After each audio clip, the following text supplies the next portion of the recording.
platoan. Bera, disko jaurtitzaile profesionala da, eta indarrezko kirolak ez direnez normalean oso femeninotzat hartzen, ziur nago kristalesko sabaia behin baino gehiagotan sentitu izan duela.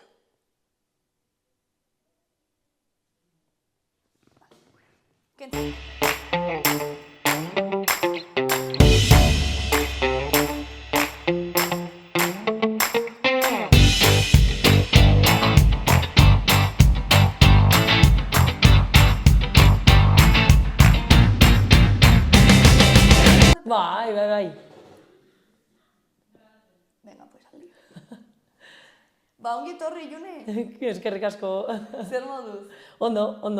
Ongi. Gustora, nik uste zeundela hor pentsatzen irratira etortzen zinela, ez batean kamerak. Bai, egia esan hori buruan nuen irrati saia bat zela, eta batean nahi ez kamara hori, baina, bueno. Baina aurrera. Ondo, bai.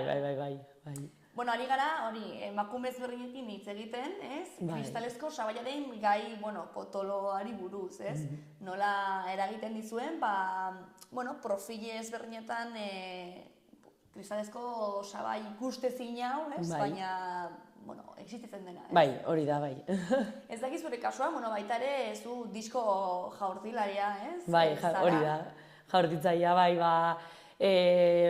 egia esan kirol hau hasi nahiko berandu hasi nintzen, hori betidanik kirol mota ezberdinak probatu izan ditualako, eta betiko datzut nire historia izan zen pixkat urte bat kurtso hasiera batean ez nintzela apuntatu ez extraeskolar batera ez ezer, eta ama galdetu zianea zer egin nahiko nuken, eta esan nion korrika egitea gustatzen zitzaidala, eta orduan zuzenan atletismoko eskolan apuntatu zidan, eta hortik hasi zen, baino hasi nintzenetik nire prozesu hortan zertan bukatu duan, erabat ezberdina, hori, nik korrika egiteko apuntatu nintzen, eta momentu hartan ez nekin ez da jaurtiketak existitzen zirenik. Bai. Eta baita ere, ez da, oso kirol esan duzu moduan, ez da oso ezaguna, eta baita ere, ez ditugu emakume asko ezagutzen, ez? Ez, gaina, Nafarro mailan gutxi. Estatu mailan, pixkat gehiago, baina berez, atletismoa ez da kirol oso ezaguna edo ez dauka afizio handirik, eta atletismo barruan gainera nola modalitate ezberdinetan banantzen den, jaurtiketak bereziki ez dira ezagunenak, esango nuke alderantziz. Esate izuan, ni apuntatu nintzenan atletismora ez nekien modalitate hori existitzen zenik.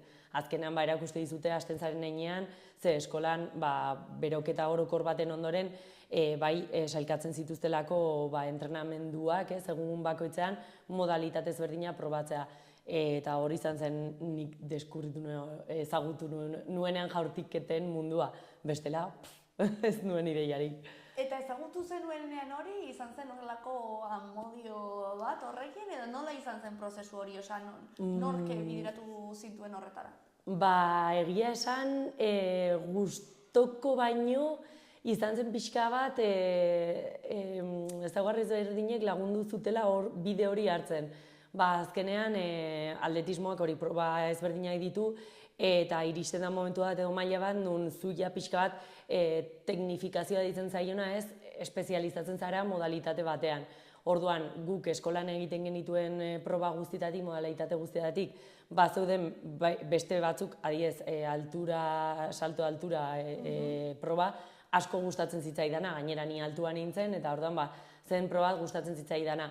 Baina egia da, jaurtiketak egitea tokatzen zitzaigunean, banuela zerbait berezia, entrenatzailea ikusten zutela, banuela esaten zaiona eskua edo kapazitate gehiago jaurtiketetan eta batez ere diskoa egiteko. Orduan, gutxi gora bera, ezen izan asko gustatzen zalako, baina hasten zara egun bat astean, gero 2, gero 3 eta bazaz pixkat hori bideratzen, gainera jaurtiket teknifikazioan edo proba bakoitzen modalitate bakoitzeko egoten da talde bat. Orduan hasi nintzen erlazio asko izaten taldekide horiekin, eta nik uste izan zirela hori, hainbat gauza, azkenean bide hori hartzen duzuna, ezaugarri guzti horiengatik, eta horrelako zerbait izan zen azkenean, pixka bat, kapazitatea nituelako eta beste alde batetik ere eroso sentitzen nintzelako jaurtiketen taldearekin. Eta baita ere, jaurtiketan indarra, ez? Besoen indarra gehien bat, baina orokorrean indarra garrantzitsua da, eta hori askotan ikusten da, ez? Gauza, gizonek gehiago duten zerbait bezala, ez?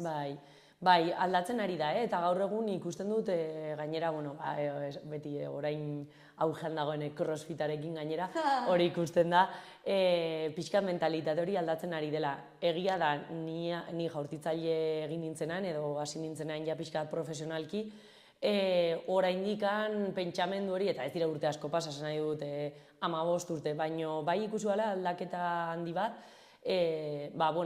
igual garai hartan, adibide bezala, ni lehengusina helduagoak zirenak, ez? Eta neskak eta beraien kuadrilan nik ez nuen entzuten asko neskek indarra lantzen zutenik. Aldiz orain, behintzat, nire inguruko lagun asko neska izan da indarra lantzen daude. Ordan, aldaketa hori bai ikusi duala, nire kasuan hasi nintzenean, oraindikan bazeuden nolako bazen pixka bat gai delikatua, batez ere, baita adolescentzia zaudelako adin batzutan nahiko bereziak eta edozein komentario edo edozein elkarrizketa entzuten duzula eta hitz egiten dutenean neska bat indartsu edo handia dela gaizki ikusia zegoela.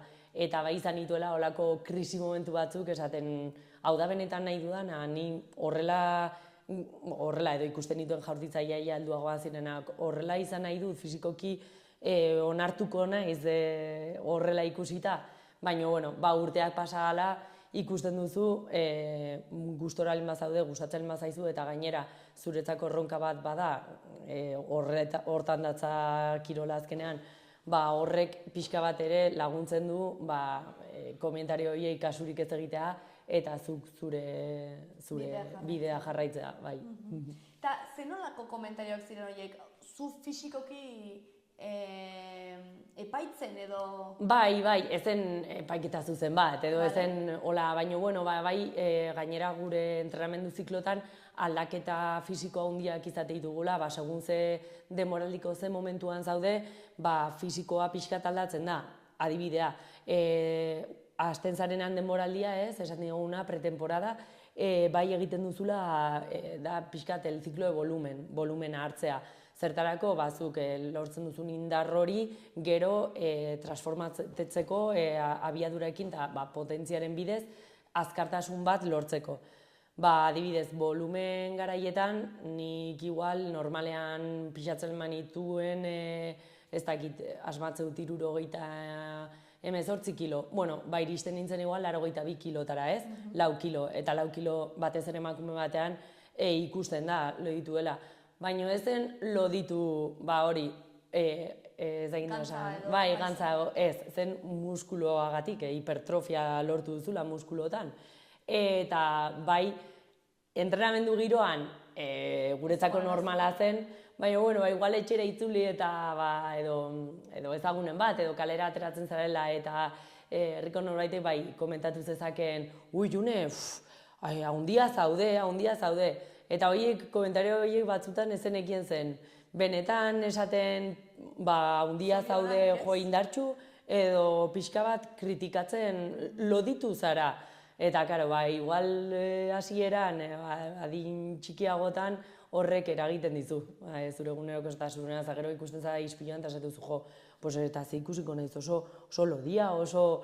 Hori, azkenean ez duzulako oraindik kriterio handirik eta komentario horiek eragite dizute gehiago. Baina, hori, urtea pasala alderantziz, niri bezitzaren inporta, banekien momentuak zeudela, eta garai horietan edo volumen ziklo horietan handiago gongo nintzela. Gero definizio fase bat dagoela eta gorputzak aldatuko duela. Pixka dat horrelako sentsazioa izaten nuen. Taldean zeundeten bakarrik emakumeak edo baita ere gizonak? Gizonak, emakumeak eta gizonak. Esan barra daukat atletismoan alde hortatik berdintasun handia dagoela.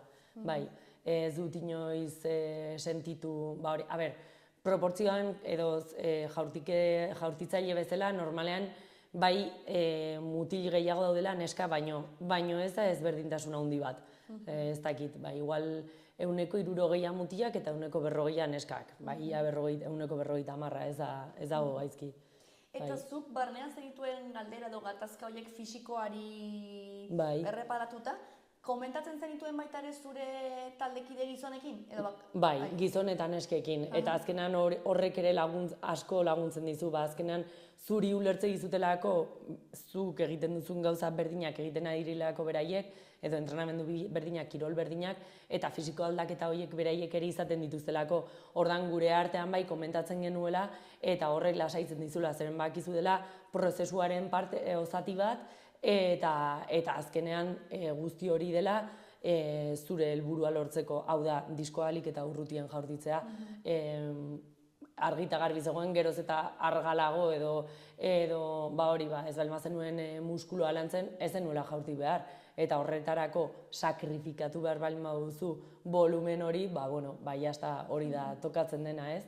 Azkenean niretzako lan bat bilakatu zen eta hortaz bizi nintzen, orduan ez egon beste aukerarik. Eta alderantziz mutilak, giro hortan zaudenean ikustuzu gainera, eroso sentitzen zara, ze azkenean mutil horiei alderantziz gustatzen zaien neskak lantzea indarra, haundiak egotea indartsuak izatea. Orduan, nik beti esaten dut, erosoen sentitzen naizenean hola fisikoki da, ni jaurtitzaile kideekin nagonean. Etxean ni oso altua naiz, haundia naiz, aldiz beraiekin nagonean, eta beti kontatzen dut, txapelketa internazionaletara joaten nintzenean, fisikoki ni txikienetarikoa nintzen. Osea, hemendik kanpo tamaina eta proportzio eta edozein motatako fisikoa daude, orduan jaurtiketetan batez ere hori ikusten da. Ni txikia naiz, hemendik kanpo txikia naiz. Claro, es que non jartzen da normaltasuna edo zer da normala eta zer da ez. Ze azkenean hori referente super prototipiko zehatz bat duzunean, haintzio guztia badirudi ez dela normala, baina gero, depende ze goeratan zaudenen ikusten zu, oie, pues. Bai, eta gainera konparatzea azkenean nahi gabe konparatzen zarela, eta konparazioak ez dira onak, baina azkenean hori da tendentzia, eta pixka bada horren kontra borrokatzea edo onartzea zure egoera, eta listo. Eta gero, adibidez,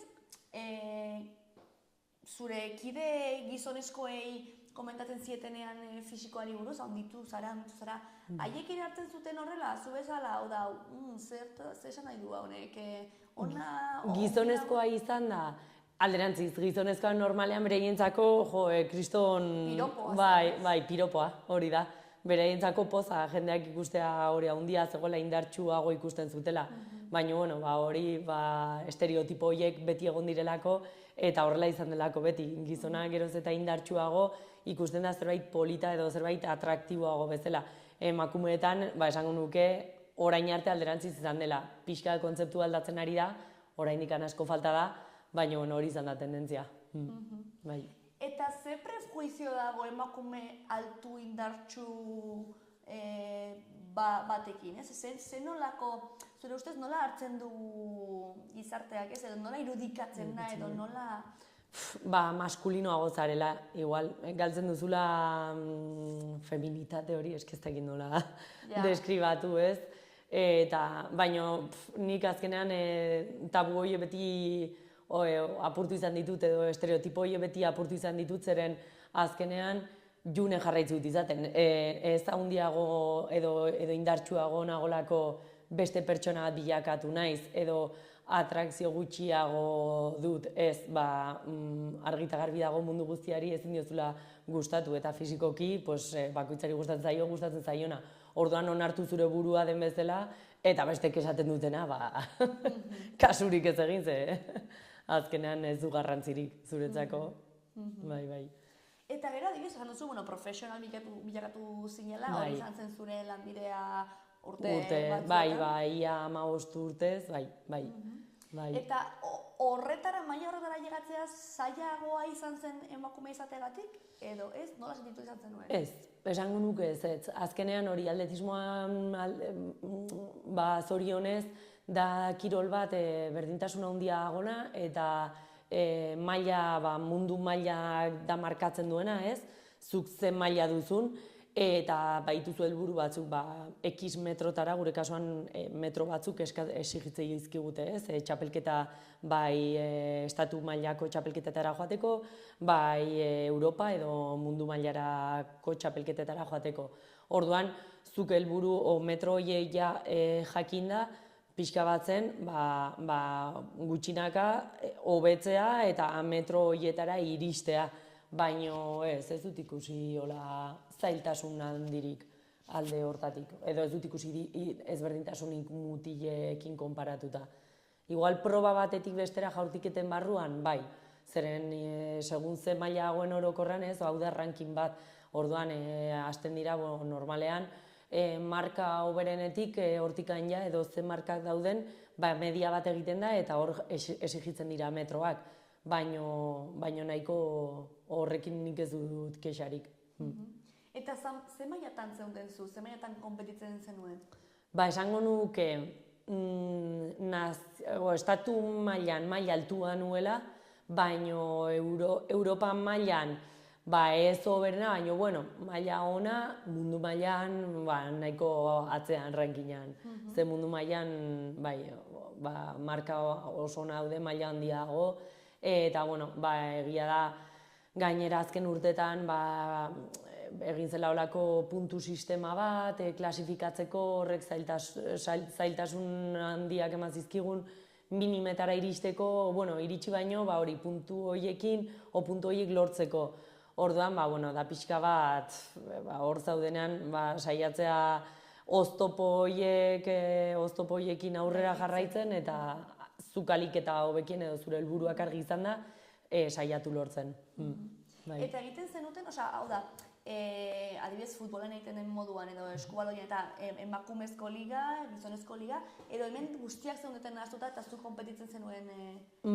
Beti izan da, beti ezberdindu dira, neskak eta mutilak. Bai, zeren azkenean, marka hauengatik ezin dira berdindu mutiko bate jaurtitzen duena, zer neska bate jaurtitzen duena. Hasteko, zeren mutikoek 2 kilorekin, diskoaren kasuan, 2 kilorekin jaurtitzen dute eta neska kilo batekin. Orduan ja ezberdintasun bat dago hor. Bai egin izan direla liga batzukola mixtoak, horrekin bai lortzen dela, baina normalean ligak bereiztuta daude. Mutikoak alde batetik eta neskak beste batetik. Nire ustez justuena da, zeren mutilak gure maila lortzea errazagoa dute, edo metrotan, hitz egiten ze guk beraiena. Hau da, beraiek kilo batekin jaurtiko balude, askoz gehiago jaurtiko lukete, ze guk 2 kilorekin jaurtiko bagenu. Eske ezin da, azkenean argitagarri dago biologikoki, mutikoek indarra gehiago garatzen dutela. Orduan, hortikan hasita zaila da beraien mailara lortzea, iristea. Orduan, nik uste hortan guri benefiziatzei gula aspektu hortan. Izatea bereiztua esan nahi dut, bestela izango zen nahiko zaila. Eta adibidez, duela gutxi gertatu zen baita ere, debate bat pertsona transen inguruan, uste dute konpetitu zuela, emakume trans bate... Izango zen gehiago, hori da, emakume hori da, bai. Orain txertan jartzen nizuna adibidea, nik ez dakiz puntutaraino hormonalki eta horrek nola afektatzen nola garatzen den fisiologikoki gorputza, baina argita garbi dago emakume trans batek abantaila gehiago duela emakumekin txapelketak egiten zen mutiko trans batek. Azkenean ez dituzulako batez ere balore hormonal horiek esango nuke iristeko mutilen kasuan mutilen mailara. Aldiz nesketan, zu ja berez fisiologikoki ja badituzunez garatuak edo indar hori garatuago nik uste errazagoa dela emakume mailan maila hon bat lortzea. Hau da, mutil trans batek igual zailtasun gehiago izango ditu mutil cis batekin konparatuta eta... Bai, esango nuke baietz, bai. Gai delikatua, bai. Claro, bai, ez interesgarria baita ere ze batzutan nik uste ere badaudela fijo baitere biologikoki gauza batzuk, ez? Baina Bai. aurreko denboraldian egin ginen hitz egiten emakume suhiltzaile batekin, ez? Bai. Eta hitz egiten genuen hori indarrari buruz, hau eta beste, karo ez da berdina, ez? Zuek Bai. behar duzue Bai. indarra eta... Bai, eta zuk dituzun txapelketa batean lortu beharko dituzun helburuak, ze gero lan mailan exigitzen edo egin beharko dituzun lanak, ba, ez dakit hortan zer konparatu genezakeen, ez dakit. Baina batzutan baita ere da, igual sozialki dugun perspektiba, ez? Emakumeak indar gutxiago dutela, baita ere. Bai. Osea, gero, imaginatzen dut, elitearen kasuan, bai, igual gorputz batek landu dezakela gehiago, baina igual pertsona arrunten artean ez du zertan horrela izan behar, ez? Hori da, egunerokotasunan, nik uste hor, bai, helburua izan beharko pixka bat berdintasun hori egotea. Kirolan azkenean, hori da zure gorputza limitera jartzea eta lortzea marka batzuk nun exigitzen duten maila oso altu bat. Orduan, hor nik uste hortan datza azkenean helburu horietara lortzeko izaharko duzula gorputz landu asko gorputza eta baita kalitate bat. Aldiz lanean adibidez hori suhiltzaileen kasuan, igual tokatzen dela gorpu bat mugitzea asko pixatzen duena eta igual emakumea izan da zuk ezin duzu lan hori hain ongi egin edo erabat egin gizon bate bezala, ez? Jartzuta dira. Baina gero egongo dira beste gauza batzutan emakumeek abantaila dugula. Orduan, hori, pixka bat hortan ere berdintasun hori ekidade hori lortzea. Bueno, eta depende ze fisikoa duen emakumeak, ez? Baita. Igual gizona ez dago hain landuta eta emakumea igual dago hori zu bezala. Bai, hori baita, eta gero pertsona bakoitza ezberdina da, orduan kasuak eta kasuak daude. Bai. Eta gero, adibidez, baita ere, hori, jatekoarekin eta, badaude ere horre arazoak, hau da... Esango nuke baietz. Jaurtiketetan ez, gainera normalean jantzale ona gara, eta ez dugu arazo handirik izaten. Baina bakoitza gero ere hori ez da zerbait derrigorrezkoa gero bakoitza bere erabaki hartzen du, elikadura zaintzea edo ez nire kasuan bai asko zaindu izan dudala.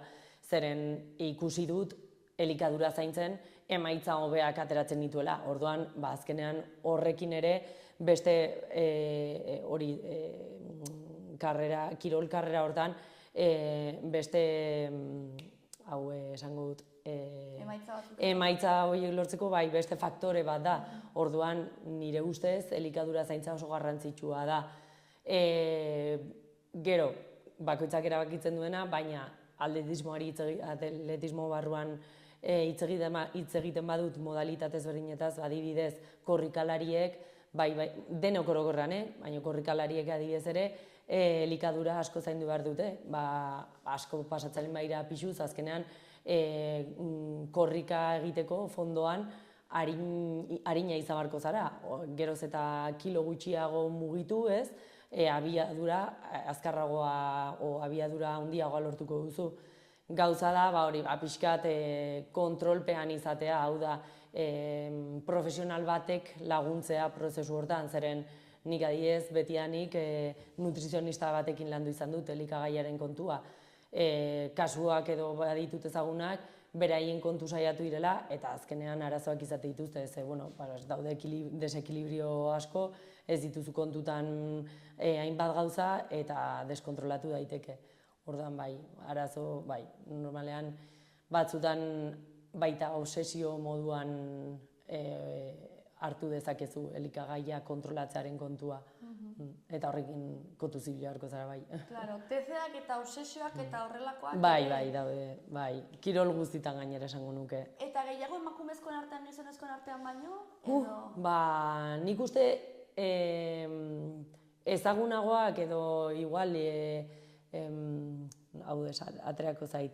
Azaleratzen direla? Bai, azaleratzen direla gehiago emakumeenak, baina mutiletan ere nik uste arazoak daudela. Azkenean da obsesio hori, jendeak obsesioa hartzen du, nik batzutan ere sentsazio hori izan dut, zaudelako pentsatzen, baino eske jaten badut, lodituko dut, orduan iritsiko naiz kilo batzutara ez duela nahi, orduan hau ezin dut jan, baino da kontrol hori ez bilakatzea obsesioan. Baina bai, mutiletan nesketan.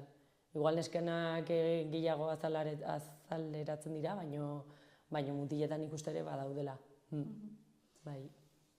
Eta gero, adibidez, hilekoa eta matasunaren kontu guzti hauek igual zuri ez aiz, bueno, hilekoarena bai, baina matasunarena igual ez aizua llegatu hor profesionala zinenean, edo debate horiek igual ez dituzula hain entzuna. Baina nola debatitzen dira gauza guzti hauek, ez? Imaginatu baita ere, horrelako maila batean, hilekoa izatea ere eragin batuela, azkenean eragiten digu guzti hori, zikloak eta... Hori da. Baina ez da, hori, ez lesio baten moduan hartzen, ez? Da, zerbait hori, errealitatea dela onartzen duzula, eta jazta, baino bai, hor eragiten duela, seguro. Zenbat eta zenbat aldiz, txapelketa garrantzitsu bat izan, eta bakoitzak pasatzen duen bezala batzuei ez die eragiten, esan egute, animikoki o fizikoki, eske biak dira gainera, animikoki eta fizikoki, eta beste batzuei nik uste niri bai eragin izan didala, segun nola etortzen zaizu, hileroko bakoitza ezberdina da, baino txapelketa asko izan ditut, justu hilerokoa jaitsi eta sentitzen zen lastunago, gainera uda bada beroarekin, sentitzen duzu gorputza hori likido erretenzio pila bat eta puztua bezala, hori azkenean txapelketa batean egon marko zela aktibo eta pixkat nerbi hori ikusten duzu ez duzula, eta hori hasten da burua bueltak ematen, eske orain ez dut lortuko hau egitea, eta nik helburu hau dut, eta zer egiten dudan, baina, bueno, oraindik nik uste horretan bide luza gola iritsi arte puntu batera modu batez edo bestez hori kontutan hartu dezatela. Orain arte, gaur egun arte, ez da kontutan izaten. Azkenean, tokatzen zaio eta jazta. Eta gainera batez ere, igual taldeko kirol batean, igual zuk egun txarra duzu, baina, bakizu zure kideak daudela, zu igual egun hortan pixkat flojo zaude, baina, igual beste taldekideak dituzunez pixkat konpentsatzen da aldiz kirol individual batean, atletismoa den moduan, esaten den bezala, palo bueno y palo malo zuretzako. Orduan, tokatzen bazaizu hilerokoa txapelketa garrantzitsu batean, zorte txarra. Ez dago besterik. Eta adibidez, psikologo eta horrelakoak dituzue, gauza hauei buruz hitz egiteko eta ez azkenean? Bai. Nik zortea izan dut, urte askoz Leonen bizi izan du naiz, han zegolako errendimendu handiko zentru bat, eta han horrelako balioide pila genituen, horietan barne, psikologoa. Eta psikologarekin hasieratik lantzen egon naiz, psikologarekin ia hori, Leonera joan nintzenetik, lehenengo bigarren urtetik psikologarekin landu izan dut dena, eta askotan gai hori ateratzen zen, pixkat, ez dakit nola esan, pixkat desagogatzen zara, azkenean zorte txarra izan delako eta tokatu zaizulako. Batez ere ez utzi buruak hortan pixkat animo jistea ez, eta esatea, onartu, hilerokoa jaitsi zait, jazta, nik egingo duana, alik eta hobekien, eta saiatu, alik eta urrutien jaurtitzen. Eta adibidez, impostorearen sindrome eta kontzeptu guzti hauek askotan oso barrenatuak ditugunak emakumeak, ez? Bai. Nola azaleratzen dira adibidez horrelako kirol batean, ez? Sentitzen zara igual segurtasun falta horrekin, perfekzionismo puntu hori ere hor tartean...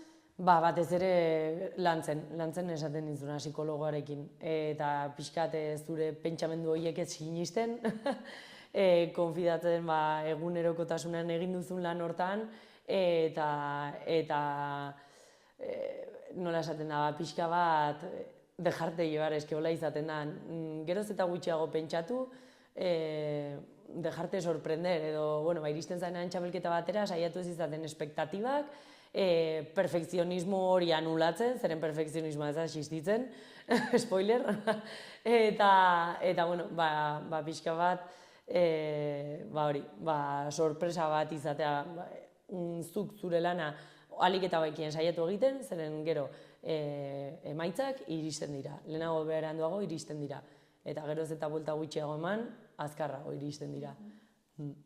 Eta zein izan da zuretzat, sentitu izan duzun zure karrera urte horietan, sentitu izan duzun kristalezko sabairik handiena, ez? Edo oztoporik handiena emakume izateagatik, edo...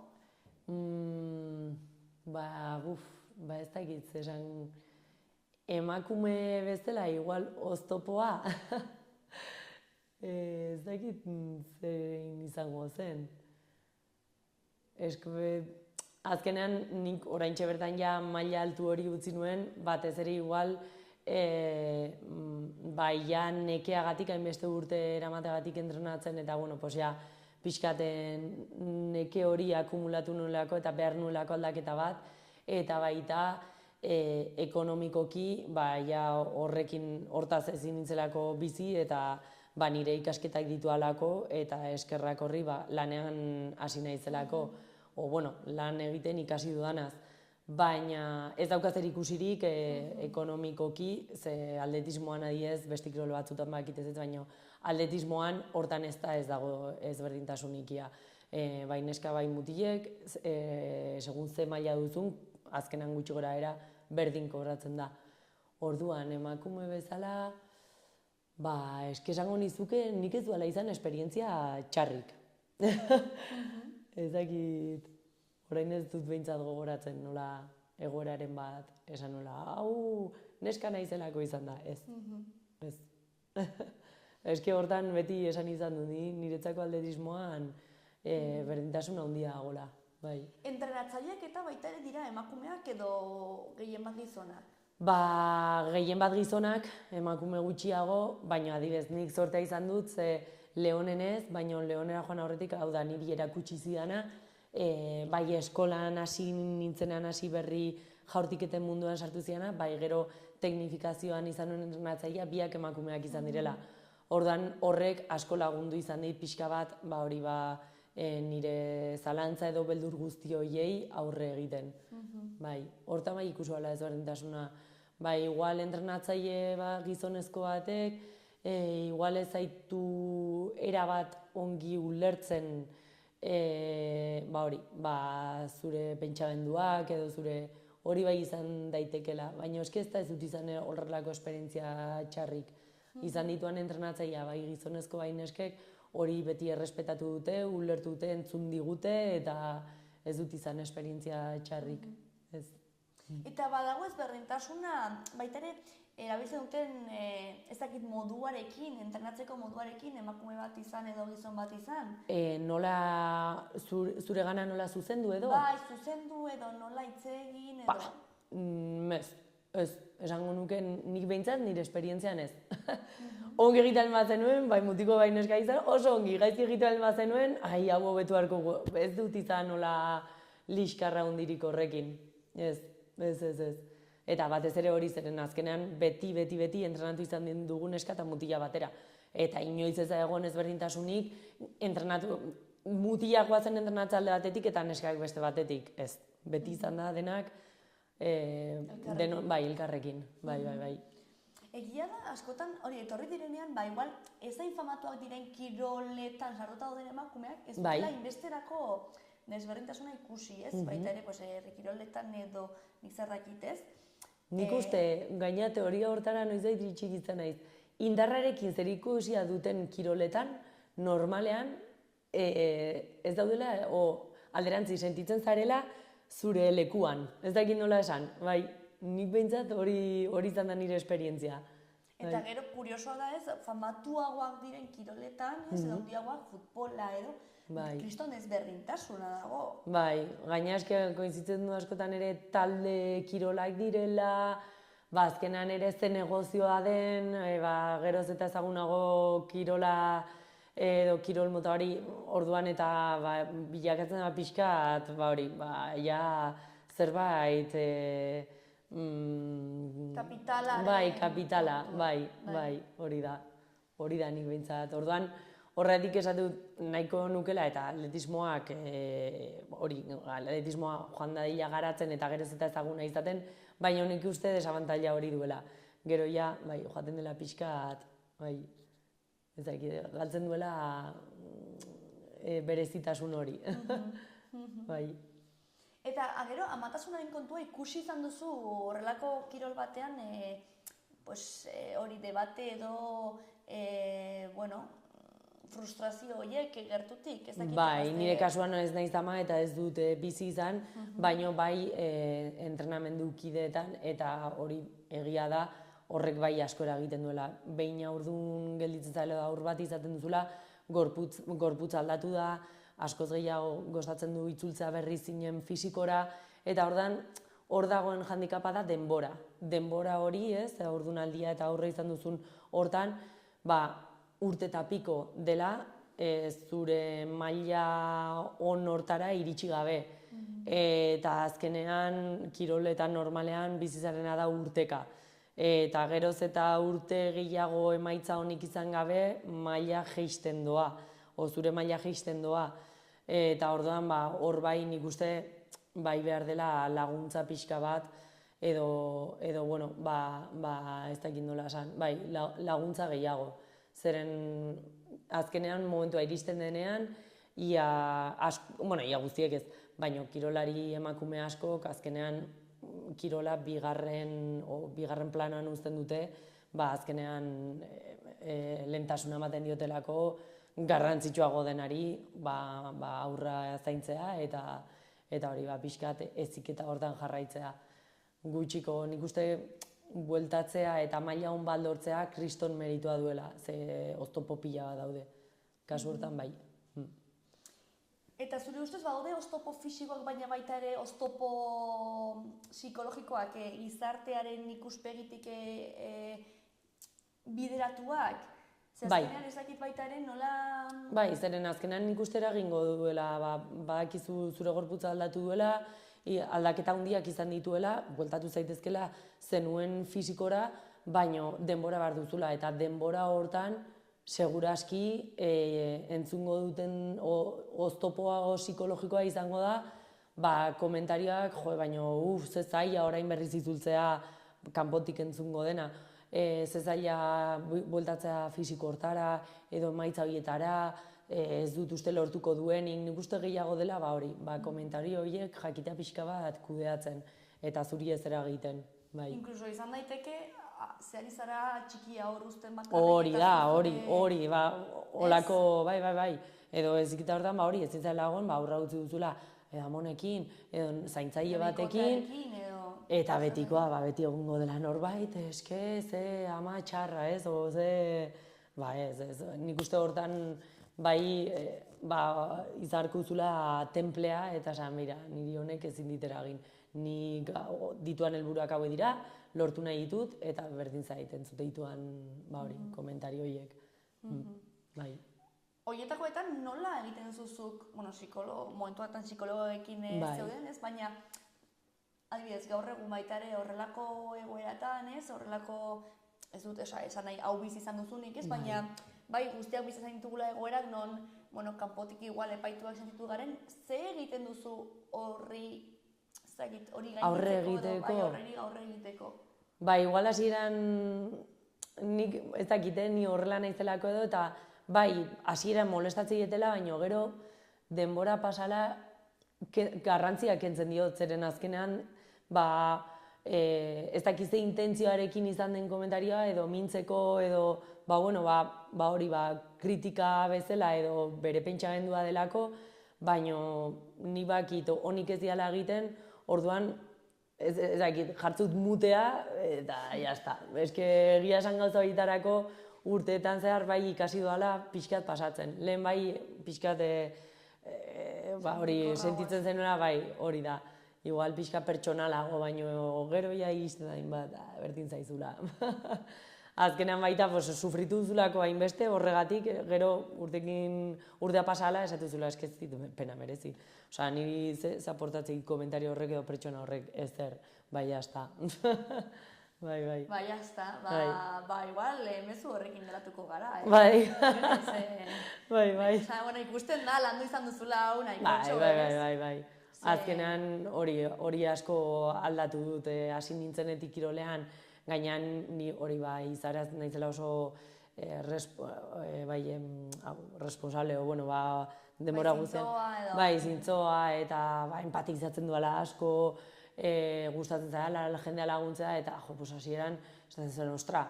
Baina, gero bazoaz, nola hainbat pertsona eta pertsonalitaterekin elkartu nahi zen, zu ja bazoaz filtroa jartzen ez, eta esatuzu, ni bakit olako pertsonekin ez dudala tratu bera izango edo naizela kompatiblea, jazta, ez diezu kasurik egiten eta jazta, bai. Eta zen mezu bidaliko zenioke adibidez, ezakite hori disko jaurtiketan edo hain femeninotzat hartzen ez den kirol batean sartu nahi duen neskato batei zen mezu, ze esango zenioke? Gustora sentitzen bada, kirol hori egiten, disfrutatzen badu, eta bukatzen duenean, adiez entrenamendu da, bera, pozik sentitzen da, egindako lanarekin, jarraitzea, berdin duela, entzuten duzuna, bai etxetik kanpo, bai batzutan etxean, ze horrek ere batzutan, izan da pixka bat zaila ez, etxetik bertaina oztopo hile jartzea, hala ere, zure barnean sentitzen baduzu hori dela gustatzen zaizuna eta hori dela egin nahi duzuna, aurrera, pixka bat,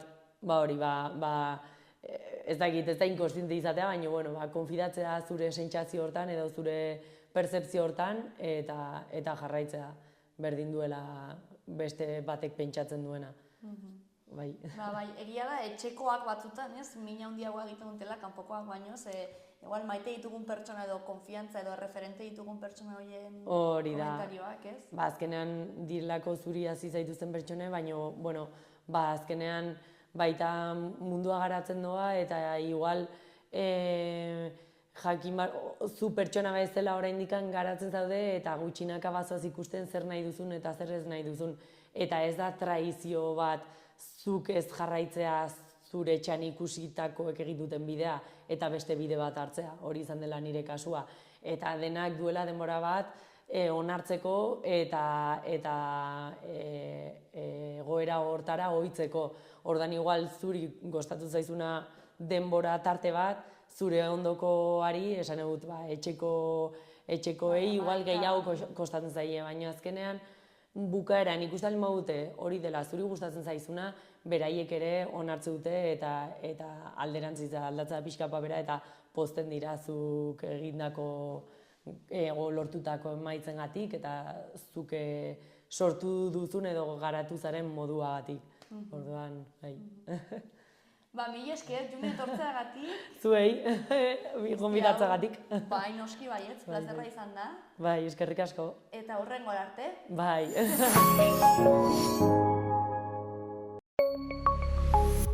Gobierno de Navarra. Nafarroako gobernua.